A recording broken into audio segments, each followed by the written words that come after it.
안녕하세요. JD 부자연구소의 소장 조담입니다. 오늘은 ESG 투자가 나온 이유에 대해서 말씀드리도록 하겠습니다. 2021년 2월 10일 수요일 시황입니다. 시작하기 전에 먼저 자발적 구독료 부탁드립니다. 후원해주시는 여러분 덕분에 좋은 컨텐츠가 제작될 수 있습니다. 하나은행 447-910064-61005 주식회사 JD 부자연구소. 어려운 와중에도 여러분 자율구독료 덕분에 잘 꾸려가고 있습니다. 어려운 와중은 지금 그 구독자가 계속 84,000에서 머물고 있는데요. 그래서 이제 정체가 되고 있고, 그래서 어려운 와중이라고 얘기했습니다. 2021년 2월 JD 부자연구소 6기 모집 공고를 합니다. 이번 주 일요일까지 모집을 하고요. 1차적으로. 그래서 부동산 강의와 주식 강의 모집을 합니다. 자세한 내용은 JD 부자연구소 인강 사이트를 참조하시고요. 동영상 밑에 눌러보시면 사이트 링크가 있습니다. 그곳으로 신청하시면 됩니다. 뉴욕 마켓워치 부양 기대 속 숨고르기 주가 국채 혼조다 라는 기사가 있는데요. 어제 나스닥은 0.14% 상승했고요. S&P 500 지수는 0.11%, 다우 지수는 0.03% 하락했습니다. 횡보했다는 말이 맞습니다.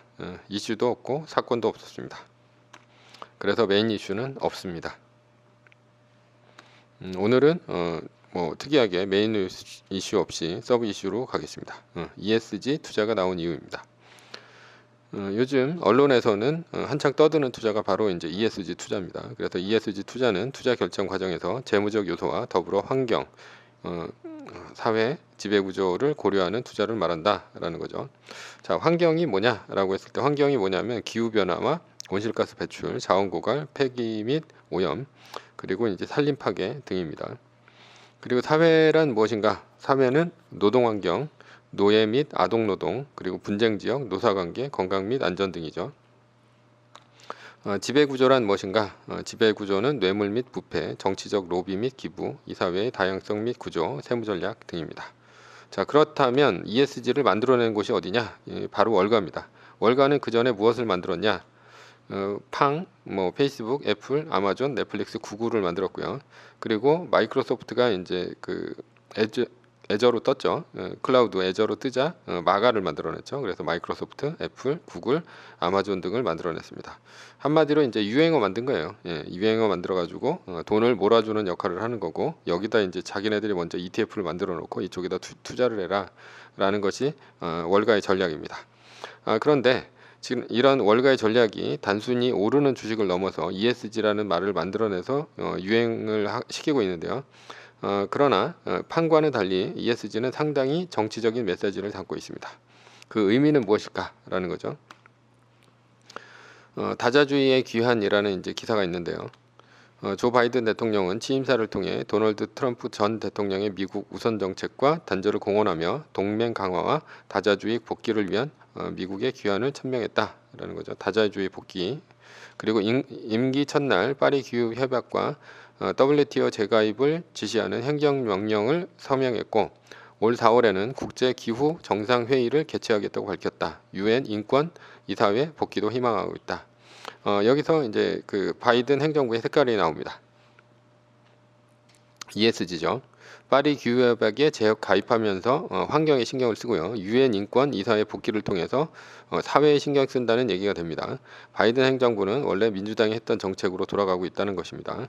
그렇다면 바이든 행정부와 월가의 메시지는 같다라는 거죠. ESG죠. 그렇다면 ESG가 누구를 노리고 만든 구호인가라는 건데, 이게 바로 이제 중국입니다. 파리 기후협약의 배경은 이산화탄소로 지구의 온도가 높아지니까 인류가 멸종을 하고 그것 때문에 환경을 보호하자는 내용이죠. 그런데 원래 환경을 파괴했던 나라들이 어디입니까? 이게 이제 산업혁명을 원래 주도했던 영국이나 EU, 그리고 미국, 지금의 패권국 미국이죠. 그런데 이제 와서 이제 환경을 보호하자고 하자니 열받는 쪽은 한창 개발을 해서 선진국이 되어야 할 개발도상국들인데요. 그런 개발도상국들이 이 사다리 걷어차기 아니냐, 이런 얘기를 하는 거죠. 그 중에서도 이제 중국을 겨냥하고 있습니다. 왜냐하면 중국은 미국의 GDP 대비 70% 수준까지 근접했기 때문입니다.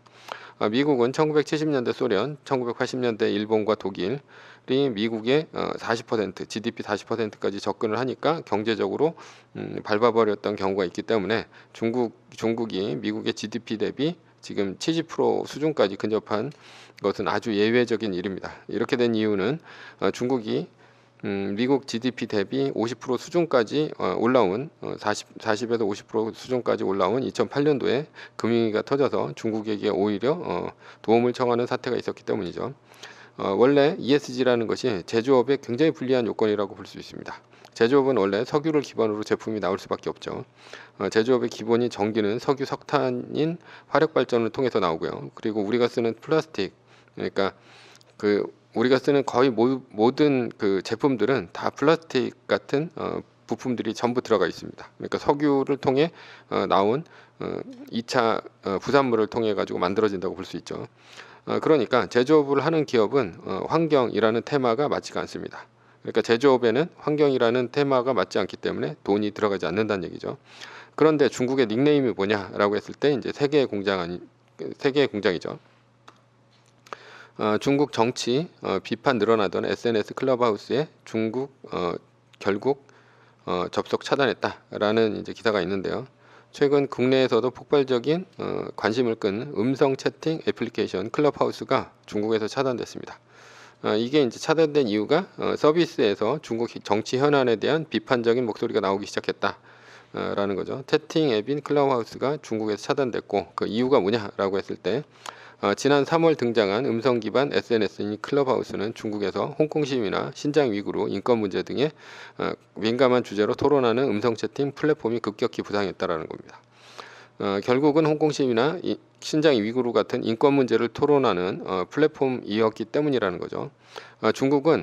중국의 제조업은 중국 인민의 노예 노동을 근거로 아주 싸게 물건을 만들어서 세계 제품을 공급하는 구조입니다. 이러니까 뭐 노사 관계라든가 노동자의 안전 등은 생각할 수도 없죠. 그러니까 사회에서 그러니까 ESG에서 S죠. 사회에서 가장 큰 인권이라는 이슈에서도 중국은 자유롭지 못합니다. 마지막으로 지배구조는 중국에 있어서 가장 큰 약점입니다.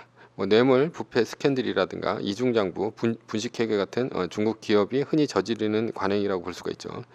따라서 ESG라는 테마를 만들어서 중국을 겨냥했다고 볼 수가 있습니다. 그리고 지배구조에서 가장 크게 노리는 것은 중국의 공산당이나 아니면 인민해방군 쪽이 될 수 있습니다. 그렇다면 월가는 어떤 걸 겨냥했을까? 그것을 알아보기 위해서는 중국의 발전 전략을 먼저 따져봐야 됩니다. 중국의 리커창 총리는 중국제조 2025라는 계획을 발표를 했습니다. 미국이 두려워하는 중국제조 2025 도대체 뭐길래라는 이제 기사가 있는데요. 10대 핵심 산업을 세계 최고 수준으로 끌어올리겠다는 목표라는 거죠. 그래서 차세대 정보기술, 로봇, 항공, 우주, 해양공학, 고속철도, 고효율, 신에너지, 차량, 친환경, 전력, 농업기기, 신소재, 바이오, 뭐 이게 이제 그 중국의 미래를 이끌 10대 핵심 산업입니다. 중국이 세계로 선도할 10대 핵심 산업을 키우겠다는 얘기인데요. 이러면서 중국은 미국의 경제력 측면에서 앞서 가겠다는 그런 얘기가 되는 거죠. 지금까지 노동 집약적 산업을 해서는 도저히 미국을 앞설 수가 없죠. 따라서 고부가가치 산업으로 경제를 바꾸기 위해서는 중국 정부가 각종 보조금을 퍼부어 가지고 관련 산업을 키우겠다, 뭐 이런 얘기가 됩니다. 결국은 이제 돈 문제라는 얘기입니다. 이러자 당시 트럼프 행정부에서는 제재가 들어갔죠. 그래서 미국의 화웨이, SMIC의 첨단 장비 수출 규제, 중국의 반도체 굴기 싹 잘라 패권 유지 전략이라는 이제 기사가 있는데요. 지난해 미국이 중국을 상대로 반도체 제재에 나서면서 최근 이 같은 구도의 변화가 나타나고 있다. 그러니까 미국 같은 경우가 AMAT 뭐 같은 그 반도체 장비 회사들이 미국 장비 회사가 가장 큽니다. 그러니까 가장 뭐 세계적으로 가장 알아주는 곳들인데 이런 곳들에서 반도체 장비를 아예 수출을 못하게 막아버렸죠. 그러면서 지난해 5월 중국의 통신장비 기업인 화웨이를 겨냥해 반도체 판매를 제한하기로 시작했다라는 거고, 미국의 퀄컴이 AP를 받아 스마트폰을 만들던 화웨이는 직격탄을 맞았다라는 겁니다. 그리고 뭐 SMIC도 블랙리스트에 올라갔다라는 거죠. 중국 제조 2025의 핵심 기업인 화웨이와 SMIC의 미국의 반도체 장비 공급을 막아버려서 이 여파로 나중에 어떻게 됐냐? 칭화유니그룹이라는 이제 반도체 종합 반도체 장비 회사가 부도가 났고요. 화웨이는 현재 이제 프리미엄 폰 스마트폰을 이제 접고 있고요.